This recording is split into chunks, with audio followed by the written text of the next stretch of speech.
لهمبری پرگالا نتو دولت یکانه ریا خلاصیا جان و هبونه پرگالا نتو دموکراتیکه دی جهان که هبونه نتو دولت قاسیان میروان تیده زیده بویده لهمبر همون نرق و پیوان جان برومت و خزای ایرشن قرکرین بینابر هم فیزیکی هم جی چاندی تی مشاندن تایبت نتو دولت دروشلات ناوینده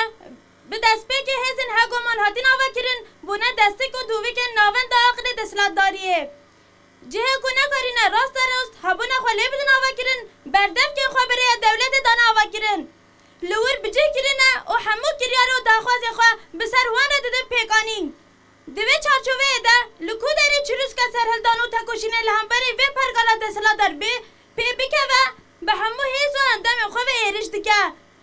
دولت ترکیه داگیر کر و مالا بارزان یا ایخانتکار جبو داگیر کرن از شنگال و حرم کردستان پیر جخاقا ایرقی اپریاسیون داگیر کرن و قرکرین ادانه دست بگیرن لسر ویز اقتال لسر حکومت ایراقی دکه و حرم خواسری آواگیرین دور پیش بکه و جبو داگیر کری ری بکه لسر ویز اقتال و حتی آستگیجی لحفگیرن انجومن بلند و دوره ایراقی بریاره گرتنا تفگر آزادیه پارتی آزادی و دموکراتیک یا ایزیدیان و پارتی انیا تکوشینا دموکراسیه وره گرتن اف بریار دیشبری دموکراسی و خوره و بریار گلانه به پیکانینا به بریاری حکومت ایراقی و دربلی یک گرتنا گران یلی ایراقی بده و افی به خلطی یک دیروگی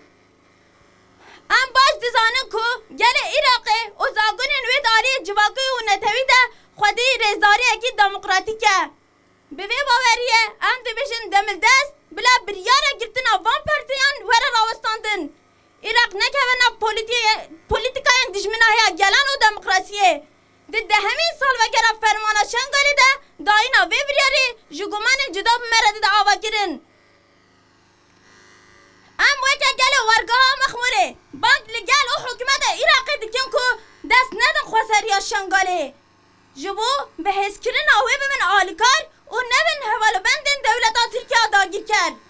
جرد خوازن رخنداینا خواه لهمبری بیدنک مایینا فرمان هفته چاران بدن پیوسته وی به پراتیک گرن آراوستاندن وی بریاره بدن وگر از زوج شاشتیان را دکارت درفته که نو جبو به هبربون آوا بکه